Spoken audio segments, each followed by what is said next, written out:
తమిళనాడు ఎన్నికల్లో సంచలన విజయం సాధించిన విజయ్ సీఎంగా పగ్గాలు చేపట్టేందుకు ముహూర్తం ఖరారైంది.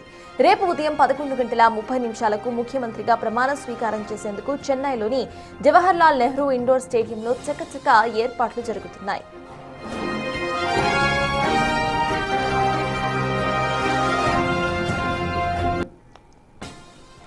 అయితే ఎన్నికల్లో టీవీకే పార్టీ 108 స్థానాలు మాత్రమే కైవసం చేసుకుంది. దీంతో ప్రభుత్వ ఏర్పాటుకు మరో 10 మంది ఎమ్మెల్యేల మద్దతు అవసరం. ఈ క్రమంలో విజయ్కు కీలక పార్టీలు మద్దతును ప్రకటించాయి. 5 స్థానాల్లో గెలిచిన కాంగ్రెస్ ఇప్పటికే విజయ్కు బేషరతుగా మద్దతు ప్రకటించింది. దీంతో టీవీకే బలం ఇప్పుడు 113కు చేరింది. మెజారిటీకి అవసరమైన మిగిలిన 5 సీట్ల కోసం సిపిఐ, సిపిఎం, వీసీకే పార్టీలు కూడా విజయ్కు మద్దతు ఇచ్చేందుకు సుముఖతను వ్యక్తం చేశాయి. దీంతో ప్రభుత్వ ఏర్పాటుకు మార్గం సుగమమైంది.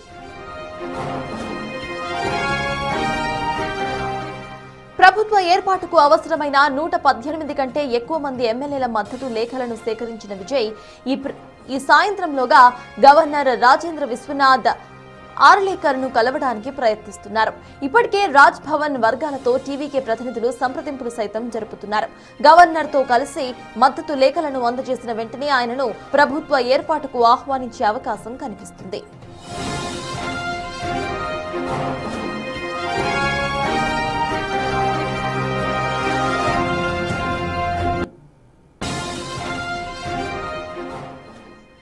తమిళనాడు సీఎంగా ప్రమాణ స్వీకారం చేయబోతున్న విజయ్ ఎంజీఆర్, జయలలితల తర్వాత ముఖ్యమంత్రి పీఠాన్ని అధిష్ఠించబోతున్న 4వ సినీ నటుడిగా రికార్డును సృష్టించబోతున్నారు.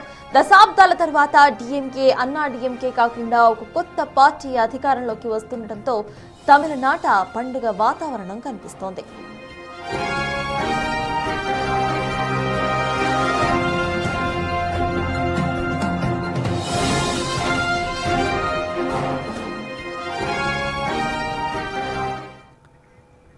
ఇదే అంశంపై పూర్తి డీటెయిల్స్ మా ప్రతినిధి దామోదర్ అందిస్తారు. దామోదర్, చెప్పండి, ఇటు విజయ్ సీఎం కుర్చీలో కూర్చోడానికి సిద్ధంగా ఉన్నట్టుగా మనకు అర్థమవుతోంది. ఇప్పటికే కాంగ్రెస్ సైతం తన సానుకూలంగా ఉన్నట్టు ప్రకటించింది. సో దీన్ని ఎలా చూడాలి? సిపిఐ, సిపిఎం పార్టీస్ కు సంబంధించిన అప్డేట్స్ ఏంటి, అక్కడ సిచ్యువేషన్ ఏంటి దామోదర్? సర్తాజ్ అద్వితీయ విజయం సాధించిన విజయ్ పూర్తి స్థాయిలో మెజార్టీ రానప్పటికీ ఎవరైతే ప్రత్యర్థులుగా ఉన్నారో వారే అతనికి మద్దతు ఇవ్వడానికి ముందుకు వస్తున్న పరిస్థితి తమిళనాడులో కనిపిస్తుంది. డిఎంకే కూటమికి సంబంధించిన కాంగ్రెస్ పార్టీ ఇప్పటికే మద్దతు ప్రకటించింది. 5 ఎమ్మెల్యే సీట్లు కాంగ్రెస్ పార్టీకి ఉన్నాయి. అదేవిధంగా వీసీకే, అదేవిధంగా వీరితో పాటు ముఖ్యంగా ఇటు సిపిఐ, సిపిఎంలు, పిఎంకే ఈ పార్టీలు పూర్తిగా మద్దతు ఇవ్వడానికి తమ సంసిద్ధతను వ్యక్తం చేసినట్టు తెలుస్తుంది. అయితే అనూహ్య పరిణామం ఒకటి చోటు చేసుకుందని చెప్పవచ్చు. ముఖ్యంగా అన్నా డిఎంకేలో 2 గ్రూపులుగా మారిపోయాయి. పళనిస్వామి ఓ వర్గంగాను, మరోవైపు కోయంబత్తూరుకు చెందిన పారిశ్రామికవేత్త ఎస్పీ వేలుమణి తాను కూడా ఎస్పీ వేలుమణి నాయకత్వంలోని మరో గ్రూపు టీవీకేకి మద్దతు ఇవ్వడానికి ముందుకు వస్తున్నట్టు సమాచారము. దీంతో ఈరోజు సాయంత్రం జరగాల్సిన ఏదైతే అన్నా డిఎంకే సమావేశం కూడా పూర్తిగా రద్దయిన పరిస్థితి. ఈరోజు సాయంత్రం పార్టీ కార్యాలయంలో అన్నా డిఎంకే శాసనసభ పక్ష సమావేశం ఉందని ఇప్పటికే ఏదైతే గెలిచిన ఎమ్మెల్యేలందరికీ వర్తమానం అందింది. అయితే ఈరోజు జరుగుతున్న పరిణామాల్లో ఏదైతే కోయంబత్తూరుకు చెందిన ఎస్పీ వేలుమణి పూర్తిగా ఏదైతే పళనిస్వామి యొక్క నిర్ణయాన్ని వ్యతిరేకిస్తుండడంతో పాటు టీవీకేకు బేషరతుగా తాను మద్దతును ప్రకటించినట్లు సమాచారం. ఈ నేపథ్యంలో ఆయనకు సంబంధించిన వ్యక్తి అయిన లీసా మేరీ ఈ విషయాన్ని నిన్న అధికారికంగా ప్రకటించింది. ఆ తర్వాత ఏదైతే మరోవైపు పళనిస్వామి వర్గానికి చెందిన సీనియర్ నాయకుడు ఈ విషయాన్ని ఖండించిన నేపథ్యం. ఇలాంటి పరిస్థితుల్లో ఒక అంతర్యుద్ధం ఏదైతే గెలిచిన 3 రోజుల్లోగానే అన్నా డిఎంకే పార్టీలో అంతర్యుద్ధం కొనసాగుతుంది. సమర్థవంతమైన నాయకత్వం లేకపోవడంతోనే ఎన్నికల్లో పూర్తి స్థాయిలో అపజయం పాలైంది. ముఖ్యంగా ఏదైతే ప్రభుత్వ వ్యతిరేక ఓటును పూర్తి స్థాయిలో చేజిక్కోవాల్సిన ఈ పార్టీ పూర్తిగా ఇటు నాయకత్వ లోపం లేమి కారణంగా విజయానికి కారణమైందని ఇప్పటికే రాజకీయ పరిశీలకులు చెప్తున్న నేపథ్యంలో తాజాగా మరోసారి నాయకత్వం పటిష్టంగా లేకపోవడంతో అటు ఏదైతే కోయంబత్తూరుకు చెందిన వ్యాపారవేత్త ఎస్పీ వేలుమణి తన వర్గంతో బయటికి వెళ్ళడానికి సిద్ధమవుతున్నట్లు తెలుస్తుంది. గత 5 సంవత్సరాలు అధికారానికి దూరంగా ఉండి ఇబ్బందులు ఎదుర్కొన్నాము. ఇలాంటి పరిస్థితుల్లో మనకు అనుకోని అవకాశం వచ్చింది. మంత్రివర్గంలో స్థానంతో పాటు మరికొన్ని అవకాశాలు కూడా ఉంటాయి. ఇలాంటి పరిస్థితుల్లో టీవీకేకి మద్దతు ఇవ్వడం ద్వారా ఆ ప్రయోజనాలు నెరవేర్చుకోవచ్చని వేలుమణి వర్గం భావిస్తున్నట్లు సమాచారం. అందులో భాగంగానే మొత్తం ఆయన వర్గం మొత్తం పార్టీలోనే మెజార్టీ ఎమ్మెల్యేలను చీల్చి టీవీకేకి మద్దతు ఇవ్వడానికి సిద్ధమవుతున్నట్టు తెలుస్తుంది. మొత్తం మీద రేపు 11:30 గంటలకు నెహ్రూ స్టేడియంలో, సెంట్రల్లోని నెహ్రూ స్టేడియంలో ప్రమాణ స్వీకారం చేయబోతున్నారు విజయ్. అయితే విజయ్ ఒక్కరే చేస్తారా, మంత్రులతో కలిసి చేస్తారా అన్న విషయం మీద ఇప్పటికీ స్పష్టమైన నిర్ణయానికి వారు రాలేదు. తమకు మద్దతిస్తున్న వారి సంతకాలతో కూడిన లేఖలను గవర్నర్కు ఈరోజు సాయంత్రంలోగా పంపి గవర్నర్ను ప్రత్యేకంగా కలిసిన తర్వాత ముహూర్తం నిర్ణయించుకుంటామని చెప్పినప్పటికీ ఇప్పటికే రేపు 11:30కు ఖచ్చితంగా ప్రమాణ స్వీకారం ఉంటుంది. ఇందుకు తగ్గట్లు ఏర్పాట్లు చేయాలంటూ కూడా అధికార యంత్రాంగాన్ని ఆదేశించినట్లు సమాచారము. 15,000 నుంచి 20,000 కెపాసిటీ ఉన్న ఇక్కడ ఖచ్చితంగా ఏదైతే ప్రమాణ స్వీకారం జరుగుతుందని చెప్తున్నారు. అయితే మరోవైపు డిఎంకే మాత్రం ఈ విషయంలో ఎప్పటికీ సైలెంట్గా ఉంది. డిఎంకేలోని శాసనసభ్యులు ఇప్పటికే స్టాలిన్ను వరుసగా వచ్చి కలిసిపోతున్నారు. నిన్న ఆయన తను ఓడిపోయిన కలత్తూరు నియోజకవర్గంలో పర్యటించారు. ఈ సందర్భంగా చాలామంది కార్యకర్తలు ఆయన ఎదురుగా కన్నీటి పర్వంతమయ్యారు. ఈ సందర్భంలో ఆయన కూడా కళ్ళు చెమర్చిన పరిస్థితి. మొత్తం మీద ఆయన వెనుక ఉన్న శేఖర్ బాబుతో పాటు ఇతర మాజీ మంత్రులు కూడా ఈ సందర్భంగా విలపించారు. మొత్తం మీద చూస్తే స్టాలిన్ పార్టీ పనుల్లో చురుగ్గా నిమగ్నమయ్యాడు. ఓటమి అయిన తర్వాత అతను చాలా ఎక్కువ సమయం కూడా ఏదైతే ఓటమి యొక్క నిస్తేజంలో ఉండకుండా బయటకు వచ్చి అప్పటికే తన కార్యకలాపాలు ప్రారంభించిన పరిస్థితి. అటు ఉదయనిధి స్టాలిన్ కూడా తన నియోజకవర్గంలో పర్యటనకు ముహూర్తం సిద్ధం చేసుకున్నట్లు సమాచారం. మరోవైపు ఏదైతే అన్నాడీఎంకే మాత్రం నిట్ట నిలువున చీలే పరిస్థితులు కనిపిస్తున్న నేపథ్యంలో మెజార్టీ ఎమ్మెల్యేలు టీవీకేకు మద్దతు ఇచ్చి అధికారంలో వాటా కోసం ప్రయత్నాలు కొనసాగిస్తున్నట్టు తెలుస్తోంది సర్తాజ్. అయితే దామోదర్, ఇక్కడ డిఎంకే గురించి కూడా మాట్లాడుకోవాలి. ఎప్పటి నుండో ఇటు కాంగ్రెస్తో అలయన్స్లో ఉన్న డిఎంకే ఈరోజు కాంగ్రెస్ బయటకు వచ్చేసిన వెంటనే కూడా ఇదొక నమ్మక ద్రోహం, వెన్నుపోటు అంటూ కూడా స్టాలిన్ మాట్లాడుతూ చెప్పుకొచ్చారు. సో దీన్ని ఎలా చూడాలి? ఫర్దర్గా కాంగ్రెస్ డిఎంకే మధ్యలో ఉన్న ఆ టైస్ ఏవైతే ఉన్నాయో అది ఇంకా పూర్తిగా తెగిపోయినట్టే భావించవచ్చా? ఖచ్చితంగా ఏదైతే డిఎంకే చాలా బలమైన మద్దతుదారుగా 2011కు ముందు నుంచి కాంగ్రెస్తో పయనం సాగిస్తుంది. అప్పట్లో ఏదైతే యూడిఎఫ్తో పాటు ప్రస్తుతం ఇండి కూటమిగా మారిన ఏదైతే కాంగ్రెస్ పార్టీ నేతృత్వంలోని కూటమిలో కీలక భాగస్వామిగా కొనసాగింది. ప్రతి చోట కాంగ్రెస్ పార్టీకి మద్దతుగా ముందుకు వెళ్ళింది. ఏదైతే తాజాగా జరిగిన మహిళా బిల్లుతో పాటు అదేవిధంగా నియోజకవర్గాల డీలిమిటేషన్ను పూర్తిగా వ్యతిరేకించి అటు ఏదైతే బీజేపీ పార్లమెంటులో అప్రతిష్ట పాల్గొవడానికి కూడా డిఎంకేనే పూర్తి స్థాయిలో సహకరించిందని చెప్పవచ్చు. ఇలాంటి పరిస్థితుల్లో కాంగ్రెస్ పార్టీకి అత్యంత నమ్మదగ్గ మద్దతుదారుడుగా ఉన్న డిఎంకేను ఈ విధంగా అధికారం కోసం 5 మంది ఎమ్మెల్యేలు గెలిచిన తర్వాత ఈ విధంగా చేయడం పైన డిఎంకే శ్రేణులు పూర్తిగా ఆగ్రహం వ్యక్తం చేస్తున్నాయి. గత ఎన్నికల జరిగిన మొదటి రోజే ఈ విషయాన్ని డిఎంకే శ్రేణులు గుర్తించాయని చెప్తున్నారు. ఎన్నికలు పూర్తయిన తర్వాత ఏదైతే కూటమిలోని మిగతా ఎమ్మెల్యేలు, పార్టీ నాయకులు, ఎమ్మెల్యేలు వచ్చి స్టాలిన్ను అతని ఇంట్లో కలిసి వెళ్ళారు. కానీ కాంగ్రెస్ పార్టీ నాయకులు ఏమాత్రమూ కలవకుండా వారు కార్యకర్తల అభిప్రాయం మేరకు ముందుకు పోతామని ప్రకటించిన నేపథ్యం, ఆ తర్వాత అధిష్టానంపై ఒత్తిడి తెచ్చి టీవీకేకి మద్దతు ఇవ్వాలంటూ ఒత్తిడి తెచ్చిన నేపథ్యం. ఇలాంటి పరిస్థితుల్లో కాంగ్రెస్ పార్టీ యొక్క భవిష్యత్తు మాత్రం చాలా ఇబ్బందికరంగా మారే అవకాశం ఉందని కూడా అంటున్నారు. ఏదైతే తమిళనాడు రాజకీయాల్లో మనం చూసుకుంటే జాతీయ పార్టీలతో పూర్తి స్థాయిలో అనుసంధానంగా అటు డిఎంకే కానీ అన్నా డిఎంకే పలుమార్లు పనిచేసిన పరిస్థితి. కేంద్రంతో గొడవ పెట్టుకోకుండా పూర్తిగా మద్దతుగా కొనసాగిన నేపథ్యం. ఇలాంటి పరిస్థితుల్లో గతంలో ఏదైతే కాంగ్రెస్ పార్టీతో పొత్తు కారణంగా పూర్తి స్థాయిలో అటు అధికారంలో ఉన్న బీజేపీని తీవ్ర స్థాయిలో వ్యతిరేకించింది. అంతేకాకుండా ఏదైతే స్టాలిన్ కుమారుడు ఉదయనిధి స్టాలిన్ అయితే మరొక అడుగు ముందుకు వేసి హిందూ వాదానికి వ్యతిరేకంగా అనేక సార్లు విమర్శలు చేసి చాలా ఇబ్బందికరమైన పరిణామాలు ఎదుర్కొన్నాడు. ఈరోజు ఆ పార్టీ ఓటమికి కొంత అది కూడా కారణమని రాజకీయ పరిశీలకులు భావిస్తున్న నేపథ్యంలో నెక్స్ట్ డిఎంకే తన పయనం బీజేపీ వైపు సాగిస్తుందని కూడా అంటున్నారు. అన్నా డిఎంకే పూర్తిగా విఫలమయ్యి అన్నా డిఎంకే నిట్టనిలుగా చిల్లిన నేపథ్యంలో ఖచ్చితంగా ఇటు బీజేపీ డిఎంకేను తన వద్దకు తీసుకొచ్చుకోవడానికి ప్రయత్నాలు కొనసాగిస్తుంది. ఇప్పటికే ఏదైతే పార్లమెంటులో ఎంపీలు అదేవిధంగా రాజ్యసభలో రాజ్యసభ సభ్యుల మద్దతు కూడా కొంత కీలక బిల్లులకు అవసరం ఉంది. ఈ నేపథ్యంలో మరోసారి ఏదైతే మహిళా బిల్లు డీలిమిటేషన్ బిల్లును తెరపైకి తీసుకొచ్చే అవకాశం కూడా ఉందంటున్నారు.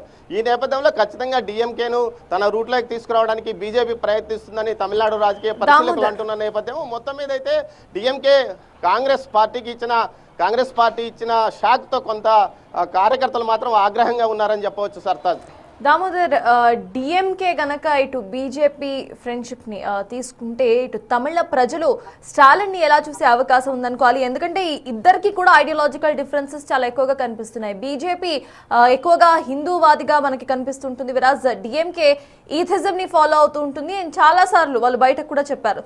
సో ప్రెసెంట్ ఈ ఇద్దరి లింకప్ తమిళనాడు ప్రజలు ఎలా చూస్తారు ఇఫ్ ఇన్ కేస్ అది జరిగితే?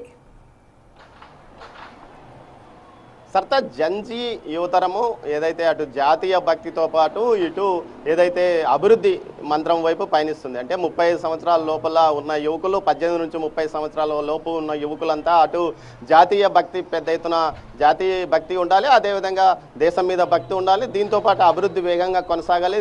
మరోవైపు ఇలాంటి సిద్ధాంతాలతో మనకు సంబంధం లేదు, దేశం ఐకమత్యంగా ఉండాలి, జాతీయ భక్తితో ముందుకు సాగాలనే మెజార్టీ జంజీ యూత్లో ఉన్నారు.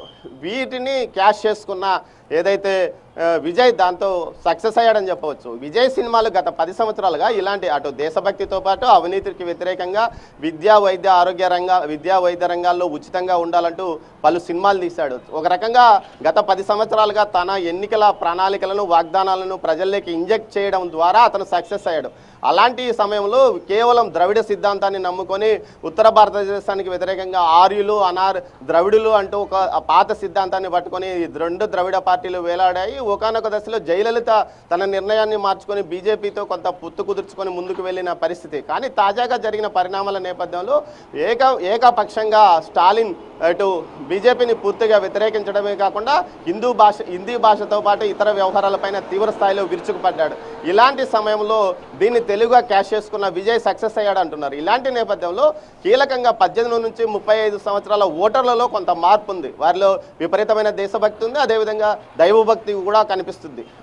అది ఏ మతమైనప్పటికీ దైవభక్తి కనిపిస్తుంది. ఇలాంటి నేపథ్యంలో దేవుడు లేడు అనే సిద్ధాంతంతో ముందుకొస్తే చాలా ఇబ్బందికరమైన పరిణామాలు ఎదుర్కొంటామని కూడా ఇటు డిఎంకే భావిస్తుంది. పూర్తి స్థాయిలో బలమైన క్యాడరు క్షేత్రస్థాయిలో ఉన్న డిఎంకే ఈ విధంగా ఓటమి కావడానికి కారణం కేవలం జంజీ యూత్ మాత్రమే అని చెప్పవచ్చు, జనరేషన్ మాత్రమే అని చెప్పవచ్చు. అలాంటిది వారిని దూరం చేసుకోకుండా వారిని దగ్గరగా చేసుకోగలిగితే ఖచ్చితంగా సక్సెస్ అయ్యేది.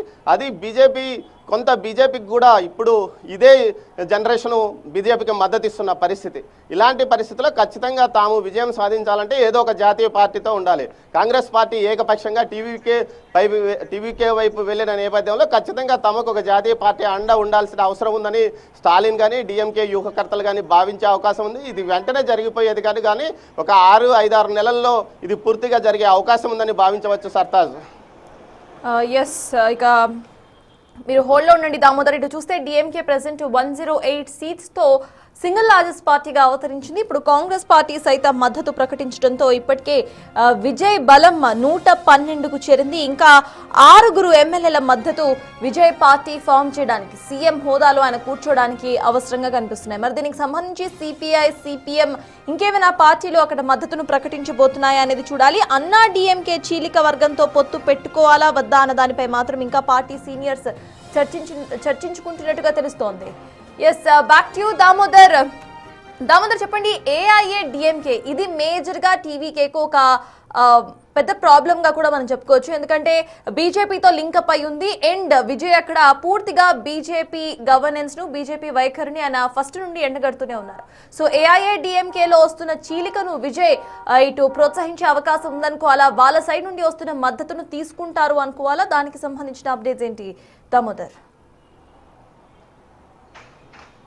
ఖచ్చితంగా అన్నాడీఎంకే నుంచి వచ్చే మద్దతును విజయ్ స్వీకరించే అవకాశం ఉంది. అన్నాడీఎంకేలో పళనిస్వామి మాత్రమే బీజేపీతో అంటకాగుతున్న పరిస్థితి. మిగతా మరోవైపు ఏదైతే ఎస్పీ వేలుమణి ఈ విషయంలో గతంలో కూడా వ్యతిరేకించాడు. కోయంబత్తూరుకు సంబంధించిన వ్యాపారవేత్త అయిన ఎస్పీ వేలుమణి గతంలో డిఎంకే ఏదైతే బీజేపీతో పొత్తు వెళ్ళడం వల్ల భవిష్యత్తులో మనం దారుణంగా దెబ్బతింటామంటూ ఓ వర్గం పళనిస్వామికి చెప్పినప్పటికీ అప్పట్లో ఉన్న రాజకీయ పరిణామాల నేపథ్యంతో పాటు కొంత కేసుల భయం వల్ల ఇటు పూర్తిగా బీజేపీతో కలిసి ఎన్నికలకు వెళ్ళింది, అటు పీఎంకే కానీ ఇతర పార్టీలు కానీ. ఇలాంటి సమయంలో తాజాగా ఎన్నికల ఫలితాలు వచ్చిన నేపథ్యంలో పూర్తిగా ఇటు విజయ్కి మెజార్టీ రాని పరిస్థితి. ఇలాంటి పరిస్థితుల్లో చిన్న చితక పార్టీల కంటే నిన్న మనం ముందే చెప్పాం, చిన్న చితక పార్టీల కంటే ఒక పెద్ద పార్టీలో చీలిక తెచ్చి తీసుకుంటే ఇబ్బందికరంగా ఉండదు, అదేవిధంగా సంతృప్తికరమైన మద్దతు ఉంటుంది, పరిపాలనకు ఎలాంటి ఇబ్బందులు లేకుండా ముందుకు వెళ్ళొచ్చు అనే పరిస్థితి ఉంటుంది. అలాంటి పరిస్థితుల్లోనే వీరికి ఏదైతే ఎస్పీ వేలుమని ఒక ఆశాకిరణంలా కనిపించాడో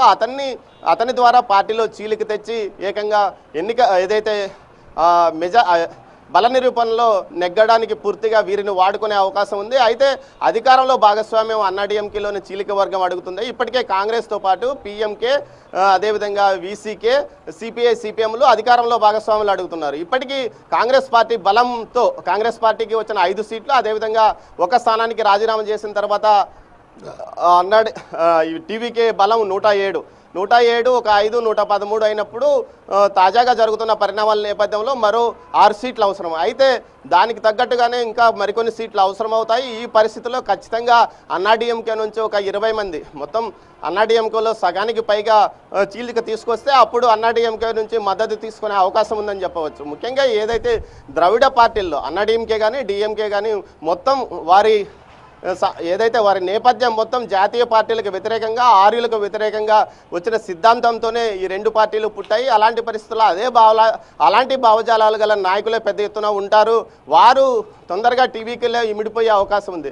అయితే ద్రవిడ సిద్ధాంతాన్ని విజయ్ అనుసరిస్తాడా, లేకపోతే తన సిద్ధాంతాన్ని మరోటి తయారు చేసుకుంటాడా అన్నది కూడా ఇప్పుడు తేలాల్సిన ప్రశ్న. ప్రస్తుతానికైతే అతను ఏదైతే రేపు 11:30 గంటలకు ప్రమాణ స్వీకారం చేయనున్నాడు. ఈరోజు సాయంత్రంలోగా ఏదైతే ఎవరైతే తనతో కలిసి వస్తారో వారందరి సంతకాలు సేకరించి గవర్నర్కు పంపనున్నారో, ఆ తర్వాత గవర్నర్ని కలిసి ముహూర్తం ఫిక్స్ చేసుకోనున్నారు. దీంతోపాటు జవహర్లాల్ నెహ్రూ ఏదైతే స్టేడియం సెంట్రల్ సమీపంలో ఉంటుంది, అక్కడ ప్రమాణ స్వీకారం చేయడానికి ఏర్పాట్లు చేయాలని అధికారులను ఇప్పటికే ఆదేశించిన నేపథ్యము పోలీసు యంత్రాంగంతో పాటు ఇటు పీడబ్ల్యూ డిపార్ట్మెంట్ కూడా ఈ పనులను చకచకా చేస్తున్న పరిస్థితి కనిపిస్తుంది. సర్తాజ్, ఇన్ కేస్ అన్నాడీఎంకే మద్దతు గనక తీసుకోకపోతే పీఎంకే, సిపిఐ, సిపిఎం, బీసీకే ఈ అన్ని పార్టీస్కు చెరో 2 సీట్లు వచ్చాయి కాబట్టి ఈ పార్టీస్ నుండి మద్దతు కోరే అవకాశం ఉందనుకోవాలా? ఇప్పటికే ఏదైతే కాంగ్రెస్ పార్టీ తర్వాత సిపిఐ, సిపిఎం, డిఎంకే కూటమిలో ఉంది, అదేవిధంగా వీసీకే, డిఎంకే కూటమిలో ఉన్న పార్టీని వీసీకే నేత ఇప్పటికే తాము మద్దతు ఇవ్వమని ప్రకటించినప్పటికీ లోపాయికారిగా మద్దతు ఇస్తామని కూడా చెప్పినట్లు సమాచారం. అదేవిధంగా ఏదైతే ఎంఎంఎల్ పార్టీ అది కూడా మద్దతు ఇస్తామని చెప్పింది, వారికి కూడా 2 సీట్లు ఉన్నాయి. వీరందరితో పాటు అన్నాడీఎంకేకి కూటమిలో పోటీ చేసి 4 సీట్లు సాధించిన పీఎంకే పార్టీ ఖచ్చితంగా తాము మద్దతు ఇస్తున్నామని కూడా చెప్పింది. ఏదైతే అన్నాడీఎంకేలో వచ్చిన చీలికలను ఈ పార్టీ క్యాష్ చేసుకొని మీరే కలిసి లేనప్పుడు మేమెందుకు అవకాశం ఇస్తామంటూ చెప్పినట్లు సమాచారం. మొత్తం మీద చూస్తే ఇటు అన్నాడీఎంకే కూటమిలో పోటీ చేసిన పార్టీలు, డిఎంకే కూటమిలో కూటమి నుంచి పోటీ చేసిన పార్టీలు ఇవన్నీ ఏకపక్షంగా విజయ్కు మద్దతు ఇవ్వడానికి సిద్ధంగా ఉన్నాయి. కానీ వీరంతా అధికారంలో భాగస్వామ్యం కావాలంటున్నాయి. ముఖ్యంగా కాంగ్రెస్ పార్టీ గతంలో నుంచి ఇదే వాదనను కొనసాగిస్తుంది. తమకు అధికారంలో 2011 నుంచి ఇప్పటి వరకు జరిగి ఏదైతే డిఎంకే పరిపాలన కొనసాగిన సమయంలో తమకు అవకాశం ఇవ్వలేదనేది చాలా బాధగా ఉంది. అప్పట్లో 26 సీట్లు, 27 సీట్లు, 32 సీట్లలో కూడా విజయం సాధించింది. ఏదైతే 2011లో అయితే ఏకంగా 36 సీట్లు వచ్చాయి. ఆ సమయంలో కూడా అప్పట్లో కరుణానిధి తనకున్న రాజకీయ చాణక్యాన్ని ఉపయోగించుకొని కేంద్రంలో మా అవసరం మీకుంది కాబట్టి మీరు మాకు ఇక్కడ పరోక్షంగా ఏదైతే మద్దతు ఇవ్వండి కానీ అధికారంలో భాగస్వామి ఇవ్వమని చెప్పాడు. తాజాగా మొన్న 2016లో జరిగిన ఎన్నికల్లో కూడా ఏదైతే డిఎంకే పూర్తి స్థాయిలో మెజార్టీ డిఎంకేకి రావడంతో కేవలం కాంగ్రెస్ మిత్రపక్షంగానే ఉండిపోయింది. ఈ సమయంలో అధికారంలో భాగస్వామ్యం ఉన్నప్పటికీ నియోజకవర్గాల్లో అనేక ఇబ్బందులు కాంగ్రెస్ పార్టీ ఎమ్మెల్యేలు ఎదుర్కొన్న పరిస్థితి. అక్కడ ఉన్న డిఎంకే ఇన్ఛార్జి వ్యవహారమే మొత్తం నడిచింది. ఇలాంటి పరిస్థితుల్లో ఖచ్చితంగా తమకు అధికారంలో భాగస్వామ్యం ఉంటే ఖచ్చితంగా తమ మాట వింటారు కదా అనేది ఇప్పుడు వారు అంటున్న ప్రశ్న. తమ పార్టీ విస్తరించుకోవడానికి కూడా ఇది కొంత ఉపయోగపడుతుంది. అందుకే టీవీకేకి మద్దతు బేషరతుగా ఇస్తూనే తమకు అధికారంలో భాగస్వాములు కావాలనుకున్నారు. ముందుగా ఏదైతే విజయ్ తండ్రి కాంగ్రెస్ పార్టీతో సంప్రదింపులు జరిపిన నేపథ్యంలో వారు తమకు మంత్రి పదవి కావాలని అడిగిన నేపథ్యం, అందులో భాగంగానే మంత్రి పదవి తీసుకుంటామని చెప్పారు. వారికి సెంట్రల్ అంటే అవసరమైతే కేంద్ర కాంగ్రెస్ పార్టీకి వ్యతిరేకంగానూ తాము మద్దతు ఇవ్వాలని క్షేత్రస్థాయిలో నాయకులు భావించిన పరిస్థితి. అయితే ఈ పరిస్థితిని గమనించిన కేంద్ర పార్టీ కమిటీ పూర్తి స్థాయిలో వీరికి స్వేచ్ఛ ఇవ్వడంతో వారు టీవీకేకి మద్దతు ఇచ్చినట్టు తెలుస్తోంది. సర్తాజ్ దామోదర్, ఇక్కడ ఏఐఏడిఎంకేతో పొత్తు కుదుర్చుకోవాల్సిన అవసరం అంటే ఆ ఛాన్సెస్ కాస్త బలహీనంగానే కనిపిస్తున్నాయని మనం చెప్పుకోవచ్చు. ఎందుకంటే ఆల్రెడీ కాంగ్రెస్ పార్టీ నుండి ఇప్పటికే 5 సీట్లు వచ్చాయి. అనంతరం పిఎంకే నుండి ఇంకో 4 సీట్లు, చిన్న పార్టీస్ ఏవైతే ఉన్నాయో సిపిఐ కమ్యూనిస్ట్ పార్టీస్ వాళ్ళ దగ్గర నుండి కూడా కొన్ని సీట్లు రాబోతున్నాయి. కాబట్టి ఏదైతే అన్నా డిఎంకే గురించి మనం మాట్లాడుకున్నామో ఆల్రెడీ పళనిస్వామి బీజేపీతో లింకప్ అయి ఉండడం అండ్ ఎక్సెట్రా ఇవన్నీ చూసాం. కాబట్టి అన్నా డిఎంకేతో ఉన్న ఆ పొత్తు వ్యవహారం అనేది బలహీనపడుతోంది అని అనుకోవచ్చా మనం? బీజేపీకి అన్నాడీఎంకేలోనే ఒక వర్గం రామ్ చెప్పే పరిస్థితి కనిపిస్తుంది. ముఖ్యంగా ఏదైతే బీజేపీలోనే ఎస్పీ వేలుమణి అంటే కోయంబత్తూరుకు చెందిన నాయకుడు గతంలో ఎన్నికల ముందునే ఈ విషయాన్ని పూర్తి స్థాయిలో వ్యతిరేకించాడు. ప్రస్తుతం అతను ఒక గ్రూపును తయారు చేసుకుని తాను టీవీకేకి మద్దతు ఇవ్వడానికి సిద్ధంగా ఉందని చెప్తున్నాడు. పళనిస్వామి కంటే ఆర్థికంగా బలవంతుడు. ఏదైతే కోయంబత్తూరులో అతిపెద్ద వ్యాపారవేత్త అయిన ఏదైతే ఎస్పీ వేలుమని అక్కడ ఏదైతే వ్యాపార వర్గాల్లో మంచి పట్టు ఉంది. అతను చెప్పినట్లు వినడానికి చాలామంది ఎమ్మెల్యేలు సిద్ధంగా ఉన్నారు. గత ఎన్నికల్లో అతను చాలామంది ఎమ్మెల్యేలకు సొంతంగా ఆర్థిక సాయం చేసినట్లు సమాచారం. ఈ నేపథ్యంలో అతని మాట చెల్లుబాటు అయ్యే పరిస్థితి కనిపిస్తుంది. ఈ విధంగా అన్నాడీఎంకే పార్టీని తన గ్రిప్లోకి తీసుకొని వచ్చి ఒక చీలిక వర్గాన్ని తీసుకొచ్చి ఏకంగా అటు టీవీకేకి మద్దతు ఇచ్చి అధికారంలో భాగస్వామి కావడానికి ప్రయత్నిస్తున్నాడు. గతంలో మాజీ మంత్రిగా పనిచేసిన ఎస్పీ వేలుమణికి రాష్ట్ర వ్యాప్తంగా కొంత సన్నిహిత సంబంధాలు అన్నాడీఎంకే పార్టీలో ఉన్నాయి. కాడర్తో నేరుగా సంబంధాలు ఉన్నాయి. ఒక మంత్రిగా పనిచేసినప్పుడు ఇలాంటి పరిస్థితుల్లో అతను అవసరమైతే పార్టీని టేక్ ఓవర్ కూడా చేసే అవకాశం ఉందని కూడా భావిస్తున్నారు. ఈ నేపథ్యంలో ఇలాంటి విషమ పరిస్థితుల మధ్య తాజాగా ఈరోజు సాయంత్రం 5 గంటలకు అన్నాడీఎంకే కార్యాలయంలో జరగాల్సిన అన్నాడీఎంకే శాసనసభ పక్ష సమావేశాన్ని ఏదైతే వాయిదా వేశారో ఇప్పుడు పళనిస్వామి ప్రతి ఒక్కరితోనూ ఏదైతే ఫోన్లో మాట్లాడుతున్నట్లు సమాచారం. అయితే చాలామంది మెజార్టీ సభ్యులు తాము అధికారంలో భాగస్వాములు అవుదాము, టీవీకేకి అవకాశం వచ్చింది, టీవీకేకి పూర్తి మెజార్టీ రానందువల్ల మనము భాగస్వాములు అయితే భవిష్యత్తులో మనకు కూడా ఇబ్బందికరమైన పరిణామాలు ఉండవని కూడా చెప్పినట్లు సమాచారం. ఏదైతే సమర్థవంతమైన నాయకత్వం లేకపోవడంతోనే ఈ ఎన్నికల్లో ఓటమి పాలయ్యాము, అందువల్లనే అది నీ వల్లనే అంటూ నిష్కర్షగా పళనిస్వామితో కూడా చెప్తున్నట్లు సమాచారం. ఇప్పటికే ఏదైతే గతంలో పనిచేసిన 2 సార్లు ముఖ్యమంత్రిగా ఆపద్ధర్మ ముఖ్యమంత్రిగా పనిచేసిన పళనిస్వామి ఏదైతే పన్నీర్ సెల్వం పార్టీ మారి డిఎంకే నుంచి అతను కూడా రికార్డు స్థాయి మెజార్టీతో గెలుపొందాడు. ఇలాంటి పరిస్థితుల్లో చాలామంది గతంలో అతనిలాగా తాము కూడా వ్యవహరించింటే కొంత లబ్ధి పొందేవారేమో. గతంలో ఏదైతే టీవీకే పార్టీ నుంచి ఆఫర్స్ వచ్చినప్పటికీ ఏమాత్రమూ ఇటు డిఎంకేలోనే ఉండి ఇబ్బంది పడ్డామంటూ కూడా ఓడిపోయిన అభ్యర్థులు అనుకుంటున్న పరిస్థితి. ఇలాంటి పరిస్థితుల్లో ఖచ్చితంగా పార్టీ నిలబడాలంటే అసలు అధికారంలోకి భాగస్వామిగా ఉండాలి అంటూ కూడా కొంతమంది సీనియర్ నేతలు పళనిస్వామికి సమాచారం ఇచ్చినట్లు సలహా ఇచ్చినట్లు తెలుస్తుంది. అయితే బీజేపీ పొత్తు ఖచ్చితంగా ఉండాల్సిన పరిస్థితి ఉందంటూ పళనిస్వామి వారికి సర్ది చెప్తున్నట్టు తెలుస్తుంది. కానీ ఈ విషయంలో ఇప్పటికే గ్రూపు తగాదాలు వీధులు పడ్డాయి. ఏకంగా ఇటు ఏదైతే ఎస్పీ వేలుమణికి సంబంధించిన నాయకుడు ఎమ్మెల్యే అయిన లీసా మేరీ ఈ విషయాన్ని బహిరంగంగా ప్రకటించడం అది సంచలనంగా మారింది. దీంతో ఈరోజు సాయంత్రం జరగాల్సిన శాసనసభ సమావేశం వాయిదా పడింది. ఏది ఏమైనా టీవీకే పార్టీ మెజార్టీకి 11 స్థానాల వద్ద ఆగిపోవడము అన్నాడీఎంకేలో చీలికకు కారణమైందని చెప్పవచ్చు. Sartaj. Yes, thank you, Damodar.